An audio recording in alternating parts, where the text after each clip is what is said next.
Deja vu? It may seem like it since we've made the same announcement 3 times in the last 3 months, with this being number 4, but we are lowering our prices again. First, our 30-day all access went from $349 to $299. Next, the 7-day all access pass went from $119 to just $99. And just a few weeks ago, despite our popular 3-day all access pass, it went down to $59 from $69. Next up is the 90-day all access pass, which is now officially dropped down to $749 from being $849, giving you 90 days of selections from your favorite handicapper for under $6 per week.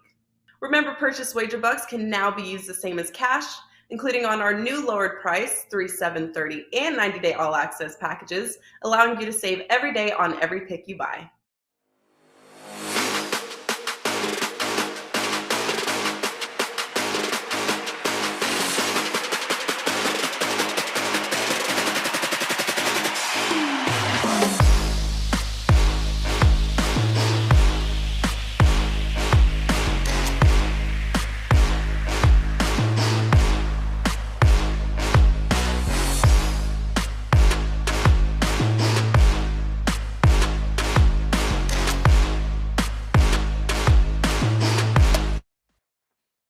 All right, guys, welcome in on a very happy Thursday to you here, February the 21st, the month of madness, almost upon us here, but we got a ton of college hoops between now and then with a really great card here tonight. We're going to break down a few of these games, and we're going to do it with 3 of the finest as we welcome back in mid-major Matt Josephs of sportsmemo.com, Steve Merrill, which must mean William and Mary's an away game today, and Dave Kogan in the house, and I know he's got a football or something he's ready to show us. Mid-major Matt, welcome back in, man. Quite the quite the streak you're on now. What, 4-0 yesterday, 9-0 over the last week or so. What's going on here, man?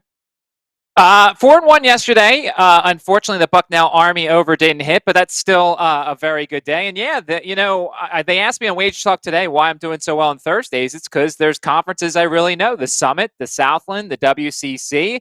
Sometimes you find a groove in these conferences, and these 3 play on Thursdays, so that's why we've been doing really well the last 2 Thursdays. Yeah, awesome stuff, man. Sportsmemo.com is where you can find Matt Josephs, mid-major Matt. WagerTalk.com is where you can find Steve Merrill, and he's got props, which means William and Mary is playing tonight, I am sure. What's going on, Merrill? What do you got for us? For the first time this season, I'm not the most excited one on the panel that William and Mary is playing because mid-major Matt lives for Colonial CA action, my fellow Virginian, and I know Matt is licking his chops here to take a 8 or 9 point William and Mary dog here against a Northeastern team that is 1-14 straight up in the conference, and they're laying 9 points tonight. So that just tells you how bad the odds. Actually, it's down to 8. So Northeastern, an 8-point favorite despite being 1-14 in the conference against William and Mary. That's an early tip at 6:30, Joe, so don't miss it. Probably won't be talking about it here on the show. But look, a huge night last night on Wednesday. Perfect 3-0 sweep on my best bets, and I also won the free play as well. So a 4-0 sweep in college hoops last night at WagerTalk.com. Not a surprise. I keep telling people now is the time to be on board. This is the most profitable time of the year to be playing college hoops. A week from now, when we're doing the show next week, conference tournaments have begun. March Madness just 3 weeks away for the big NCAA tournament. Get on board now. Get a special discounted price for the rest of the season. No promo code needed at my page right now, Steve Merrill. #1 the last 2 years combined in college hoops. Up over 83 units of profit. Steve Merrill, WagerTalk.com. 2 more strong plays tonight, by the way. All right, let's go. Let's keep it rolling here tonight, Steve. And Dave, boy, hockey's continuing to roll. College hoops, hard to believe we're almost done with February. Do you have anything locked and loaded tonight for us at Wager Talk? Yeah, I've got 2 free college basketball plays because I only went with 3%. One of them probably should have been a 4, but I rated it a 3, so they're both free. A couple of plays in the NHL. My featured play for the day is in the NHL, and it's on a dog. And there's a special that Wager Talk put together after I hit the 5% play on Tuesday with Texas Tech, which was rather nice. The rest of the college basketball season through the tournament, regular price is $279. But if you go to my homepage and use the coupon code CBB177, you get the rest of the season for $177. So you save some money and get all my plays in college basketball through the championship game. And hopefully we'll do really well for you. Oh, I love it. All right, guys, take advantage. Again, CBB 177. Head over to Dave's page now. Hop on board as we get ready to talk about pretty good team here. Game number 1 tonight will feature the Zags taking on the Dons. How about it? 9.5, 10 in spots here with a total of 156 for the open. 9 o'clock Eastern time tip on here. 16 in a row, I believe, for the Zags mid-major. Matt, do they make it 17 here tonight? Well, I think the interesting part of this game is the total. I mean, they keep setting really high totals, and Gonzaga in some of the games are falling really short because they feel like everybody sees their offense. They've seen the games where they put up over 100, and they're like, wow, they could do it at any night. We've got to set the total really high. I think there's a chance it might be a little bit too high here. We saw that first game between these two go 78 to 62. And with regards to sides here, there's two things you really have to look at. It's the three-point shooting. San Francisco in that game was 6 of 21. Gonzaga was 5 of 18. You expect San Francisco to be a little bit better at home because they have all those shooters, whether it's Shabazz or whether it's Stefanini or Bouye and things like that. And then the other thing that you have to watch for this game is Masalski's foul count. He fouls out of the game in Spokane, and that just meant Holmgren and Timmy go nuts here. So I feel like there's a chance I'd like to play the under a little bit here and maybe hope that you have some poor shooting once again. But if you want to live bet this game, if Masalski gets fouls early, then there's value on the Zags because those two guys in the middle, there's nobody else. Tope is not going to be able to hold up against those two. So this might be a good live betting situation, especially if they're calling fouls tight early on. It's ever since that loss to Alabama there, Steve Merrill, they just continue to dominate. They wrapped up the regular season title there, I believe, over the weekend. So both teams, different motivations, but both are playing really, really well basketball right now. Are you willing to lay the points with the Zags here tonight, Merrill? Well, I talked about how this time next week we'll have some conference tournament action. The CAA will have it, and the West Coast here will have it as well. The mid-major teams usually start a week earlier, so this is the final 2 games tonight and Saturday for a lot of these teams, and we're going to start talking about last home game, something we haven't talked about yet this year on the show. And look, I realized when I started 25 years ago, last home games meant a little bit more senior night, if you will, because a lot of these teams now have only first and second years and they're one and dones. But these mid-major conferences, it means a little bit more because these guys usually stay longer. Gonzaga actually is coming off a last home game win last Saturday against Santa Clara. As you said, they've already wrapped up the conference. Now San Francisco's playing their last home game before going to San Diego this Saturday. And this is a team, San Francisco, that's 14-3 straight up at home this year. They're 22-7 outright. I don't know if they have an at-large bid chance, but they might. I mean, huge game if they can get the win here. And obviously, as a double-digit dog, as a 10-point dog, that's not necessarily likely a straight-up win. But I think they can be competitive here. It's revenge, last home game, bigger spot for the home team, and they can compete. They actually held Gonzaga to their 4th lowest offensive output when these teams played earlier this season on January 20th, and that's despite both teams liking to play up-tempo. Normally when both teams play up-tempo, you look at the better team in Gonzaga, but I think San Francisco can hang here. This is a team that's good at both ends of the court, and I think it's a good situational setup here. Big home dog with revenge, last home game. It's an angle that usually works pretty well. What do you think, Dave? The Dons, big game for them at home, final one. Do you anticipate they come out firing? Well, everybody comes out firing against Gonzaga. I mean, why wouldn't you? It's the biggest game on the schedule for everybody in the West Coast Conference. One sort of, it's not factually, it's true. Gonzaga's played their last home game. But the reality is when they come to Las Vegas next week, those are home games. They own the Orleans Arena. That place will be just completely packed with Gonzaga fans. I've been to the tournament, and it's all Gonzaga, so it's kind of like they're home away from home. Look, San Francisco's got nothing to lose here and everything to gain. I think they'll compete. I don't think they're going to get the upset, and I don't like playing teams that I think are just going to cover. But I would lean to San Francisco. I think they will compete tonight, and that might keep them in single digits, which is all you need to cover. Not a bet for me, but I will lean to the Dons plus the points. All right, leaning towards the Dons there tonight. The Zags traveling to San Francisco, taking them on tonight. Should be a fun one, guys. And so should this one in the Pac-12. as the Oregon Ducks will welcome in the UCLA Bruins here as the Bruins open up as a 3-point road favorite in this one with that total right around 138 for an open. 9:30 Eastern time here, Steve Merrill. What do you think? The Bruins, have they figured some things out in your mind here? Can they handle them in Oregon? Yeah, UCLA is a team we've talked a lot about here on the Thursday shows in recent weeks. And of course, they had that extended win streak, big home win against Arizona, and then they followed it up with big home wins against California and Stanford, both by over 20 points. And it looked like they were smoking, right? And then all of a sudden they go to the road. They had that tough revenge spot for Arizona, had the revenge angle, and we talked about it here on the show. I actually used Arizona as a free play on that show back in early February. They lost that game. They came out flat, lost an overtime game at Arizona State. And then I used them as a play here on the show on Stanford. They won that game, but then they lost to USC. So they went 1-3 on that road trip. I went 2-0 with and against them. I had a good feel for them. And then they went 3-0 returning home. And I used them again as a free play here on the show. So 3-0 talking UCLA here on the show the last few weeks on and against. I'm going to go against them now. I think this is the fade spot once again. It's setting up very similar to a few weeks ago where they had that extended homestand, a lot of wins. Went on the road, went 1-3. Now they came back home, went 3-0 straight up ATS. Now they're on the road again at Oregon for 3 straight games. I think this is a good spot for the Ducks. Also, it's a good spot for Oregon because they're off 3 out of their last 4 games they've lost. They've only covered 1 of the last 6. I think we get a little bit of value here. This line is held steady on the opener. It's still +3. I think Oregon can win this game outright. They played earlier this year at Pauley Pavilion in mid-January. Oregon won that game outright in overtime, so obviously they can compete with them.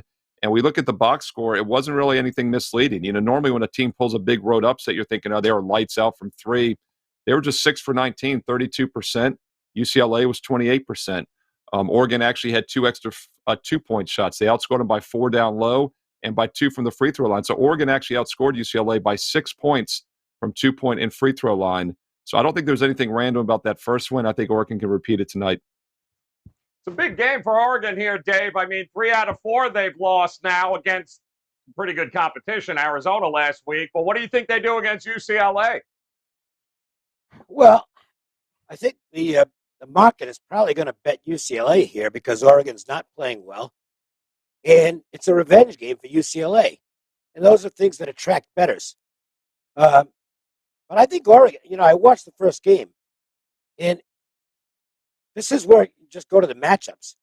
Oregon matches up well with UCLA. They can take away some of the things that the Bruins do well. Now, granted, Oregon has been erratic. Normally, Dana Altman teams are really settled in and rolling at this time of the year. That hasn't been the case with this edition of the Ducks. But I think the matchup is still pretty much the same matchup as we saw at Pauley Pavilion. And I think you actually get a little value here because of the revenge situation for UCLA. They might be a point higher than they probably ought to be.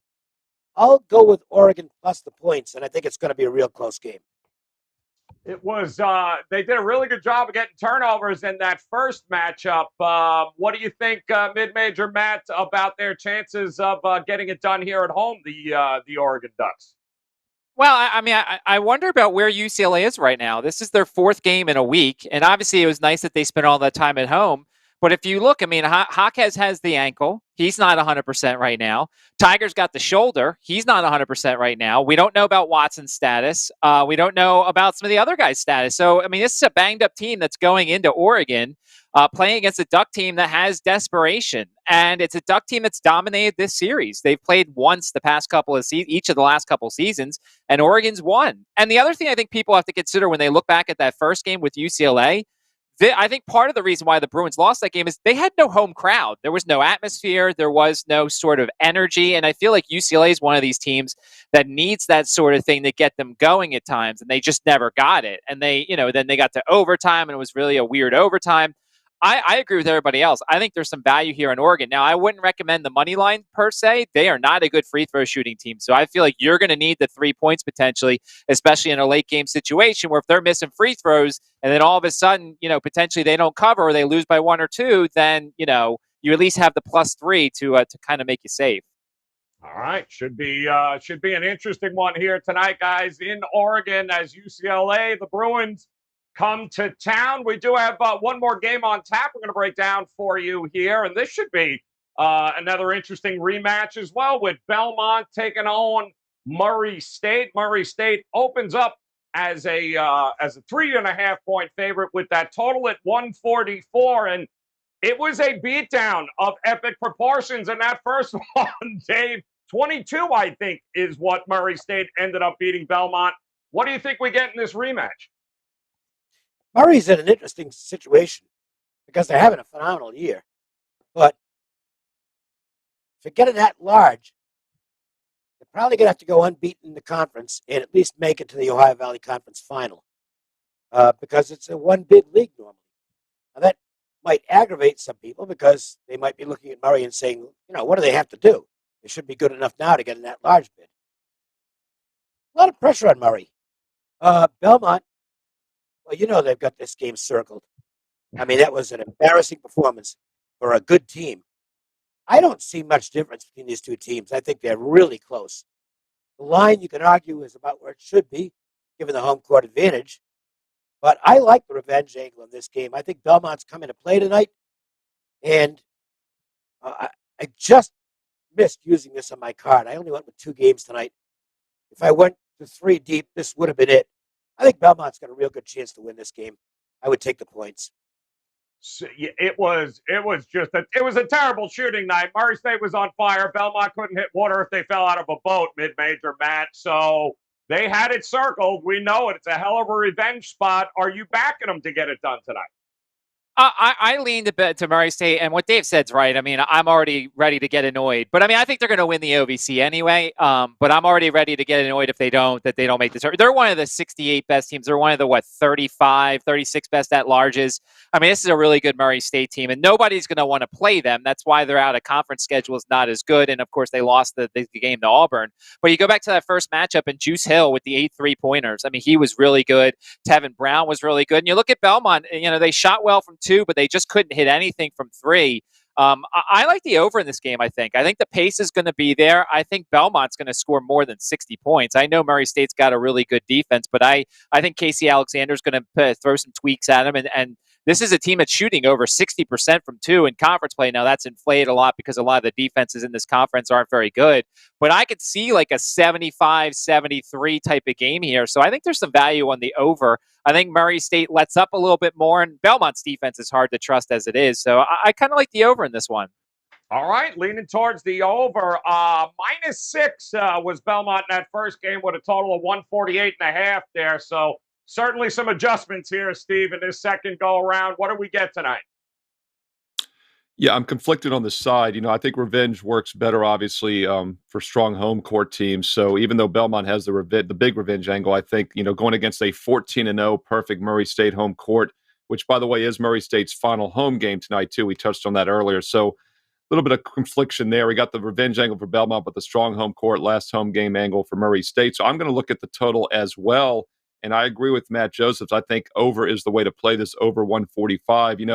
That earlier meeting got to 142, and that was with, as you said, Belmont only scoring a mere 60 points. Belmont was only 5 for 23, 22% from three-point range. Now, they rely heavily on their two-point scoring because they like to play fast. So I think they're going to look to push the pace. And although home teams usually dictate tempo, I think Murray State will be more than glad to run with them. And if you look at that earlier meeting, another reason I'm conflicted on the side is Belmont was actually plus 14 points from two-point range in that game. So they did score down low. Belmont does not get to the free throw line much, so Murray State doesn't put their opponents there. So that's, once again, I'm staying off the side. A lot of confliction there, but I think the over 145 makes sense. I look for a fast pace, and I look for Belmont to shoot better in this game from outside, and that gets us over 145. We got to 142 in the first meeting with only 60 points from Belmont. I look for them to score a lot more tonight. All right, expecting more points in that one. Should be a good rematch here, guys. We'll see how it goes with Belmont and Murray State. Tons of opportunities on the card here tonight, so let's see if these guys have a game they like a little bit more than the rest. Mid-major Matt Josephs over at sportsmemo.com. Kick us off, man. What game did you circle for us here tonight? So chances are, if you've bet a Southland game as of late, you're betting an over because the scores in this conference are ridiculous. You've got a lot of fast-paced teams and a lot of fast-paced teams that play no defense. And so when you look at Texas A&M Corpus Christi and you look at McNeese State has gone over in 13 of their last 17. Corpus Christi's gone over in 12 of their last 17. So you're getting a lot of overs from both these teams. I think we're getting a little bit of value here because they've played twice already. The first game was a 67-54 game, and the second game was a 60-56 game. And you're saying, well, wait, why are we taking the over here? Well, McNeese State was missing a piece in each of those games, and one of those was during the the pre-conference tournament that they had. It was the third game in 3 days, so the legs were a little bit of an issue. It was in early January, so I'm going to kind of throw that one out. And you just look at these two numbers. I mean, the pace is up. You're going to see 75-plus possessions here. Now, look, neither team is great offensively, but neither team is great defensively. And I think there's just a lot of numbers that go in our favor here. I think we're going to see some fouls. Both these teams have had some problems putting their opponents on the line. So I like the over in the Texas A&M Corpus Christi McNeese State game. Southland games usually mean overs, and I think we're getting some value in this one. All right. Thinks we're going to get some value there. Love it. Talk to us here, Steve Merrill. Which one of these games did you circle for us tonight? Going to look at a free play on national TV tonight on Thursday in the Pac-12. Get to that in a moment. Just a quick reminder, if you want big-time preview for college basketball, my top 25 video will be up this Friday night, previewing the biggest games this weekend, the top 25 matchups right here on Wager Talk TV, so check that out. Also, don't forget the NBA resumes tonight. NBA tip-off will be on at 4:30 Eastern here on the network. I'll be on tomorrow and Friday talking NBA. College hoops, number one the last 2 years combined since I joined the site, 83 units won, but college and pro basketball, the last 10 months alone, 96 units won. So don't forget about the NBA. Great deals right now, including 2 strong college best bets tonight. Steve Merrill, WagerTalk.com. Let's look at the Pac-12 at 9:30 Eastern on ESPN. I'm going to go with Oregon +3, the home dog. UCLA has the revenge, but I'm not thinking it's going to matter here. In fact, I like the fact that Oregon beat them on the road in overtime back on January 13th, and there was nothing fluky about that result. Oregon was a mere 31.5% from three-point range, and they still won the game outright as a road dog, and that's because they outscored them from two-point range and from the free throw line by combined 6 points. I think that's more consistent. We're going to see that again tonight. And from a scheduling setup, I think it's good for Oregon as well. They're off back-to-back losses on the road at Arizona State and Arizona, so they're coming back home to that strong home court. Will there be extra focus tonight? And also, it could be a little bit, by the way, Oregon 11-4 at home. I like them as a home dog for that reason. But UCLA also, we've seen this movie before. Numerous home wins about a month ago. Then they go on the road and they go 1-3 straight up ATS and straight up on the road. Come back home the last 3 games, they go perfect 3-0 straight up in ATS at home. Now they're on the road again for 3 straight. I think they regress again tonight. They're a little bit banged up as well. Good spot for Oregon, and they match up well against UCLA. A live dog tonight at 9:30 Eastern on ESPN. Oregon Ducks +3. 2 games are even stronger tonight for my clients. We had a perfect 3-0 sweep last night on Wednesday. Now plus 83 units the past 2 years. Number 1 ranked in college basketball. Get 2 more strong best bets for Thursday night right now. Steve Merrill, WagerTalk.com. I thought for sure that you were going to go William and Mary, but then you said a national game, and I'm like, oh, hell no, it ain't going to be that.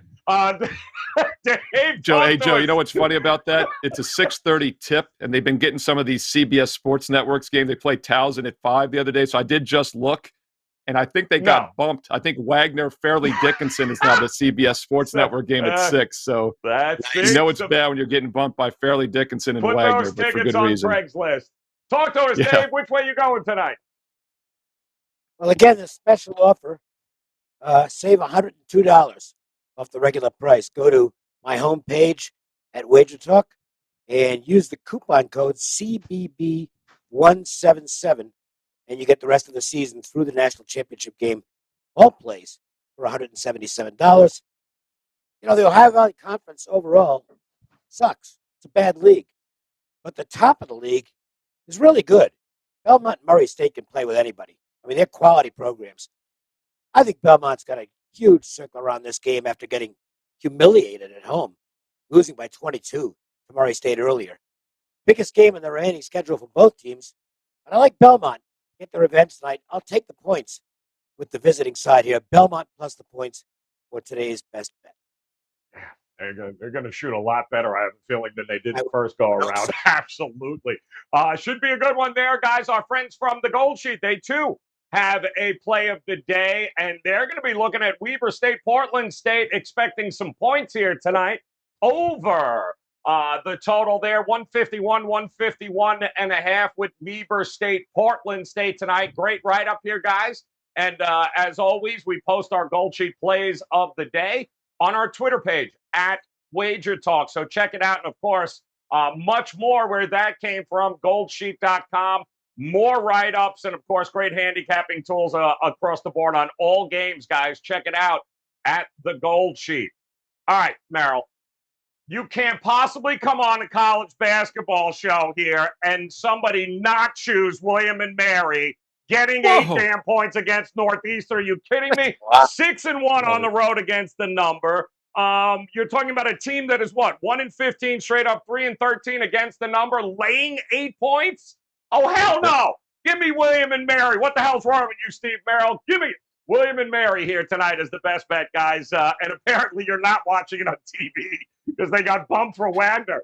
One more time, guys, to recap here. We're going to be looking at Belmont +3 for Dave Koken here tonight, while Matt Josephs, he's going to go with the Corpus Christi McNeese State over $1.50.5. Merrill, he likes Oregon, the home dog here tonight. I'm going to go with his William and Mary squad taking 8 points because he won't. And our friends from the Gold Sheet, Weber State, Portland State over 150.5. And don't forget, guys, over at WagerTalk.com, you heard Dave mention it there. Great opportunity to grab the rest of the college basketball season. CBB177 is the code, guys. Write that down. CBB177. Visit Dave's page at WagerTalk.com. Merrill told you he's got a couple of games locked and loaded already here tonight, coming off a sweep in college hoops last night. Visit Steve over at WagerTalk.com and mid-major Matt Josephs on a hell of a run here, guys, over at SportsMemo.com. He, too, best bets locked and loaded tonight. Visit him at SportsMemo.com. Hit that bell in the upper right-hand corner, guys. It's a great card here tonight. It's going to be a great card tomorrow heading into the weekend, and we'll have you covered again. If you hit that bell, you'll get notified when we go live. And until then, on behalf of Matt Joseph, Steve Merrill, and Dave Koken, guys, best of luck with your plays. Go William and Mary. We'll talk to you guys again tomorrow. Good luck, guys.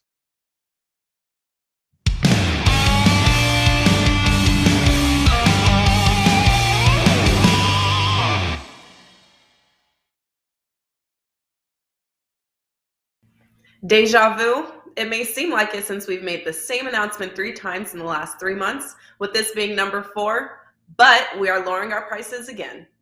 First, our 30-day all-access went from $349 to $299. Next, the 7-day all-access pass went from $119 to just $99. And just a few weeks ago, despite our popular 3-day all-access pass, it went down to $59 from $69. Next up is the 90-day all-access pass, which is now officially dropped down to $749 from being $849, giving you 90 days of selections from your favorite handicapper for under $6 per week. Remember, purchase wager bucks can now be used the same as cash, including on our new lowered price, $3, $7, $30, and 90-day all-access packages, allowing you to save every day on every pick you buy.